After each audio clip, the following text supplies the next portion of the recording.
Imagine sitting on a wobbly chair, frustration mounting with every unstable shift. Let's dive into fixing that wobbly chair quickly and easily using basic tools. First, let's identify the common causes: loose screws, bolts, or uneven legs. Watch the animated graphic of a chair wobbling and then being fixed. You'll need a screwdriver, wood glue, clamps, a level, and sandpaper. Have these tools ready. Begin by gently shaking the chair to find the loose screws, bolts, and joints. Once identified, grab your screwdriver and tighten any loose screws or bolts. If bolts are involved, use a wrench for extra security. For loose joints, apply wood glue generously to the affected areas. Secure these joints with clamps, and remember to wipe away any excess glue with a damp cloth. If the chair has uneven legs, sandpaper will be your best friend. Sand the shorter legs until the chair balances perfectly.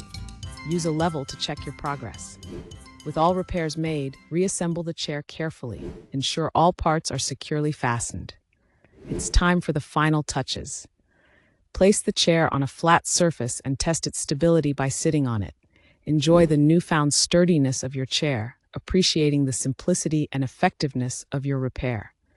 End with a scene of you sitting comfortably on the now stable chair, satisfied with your handiwork.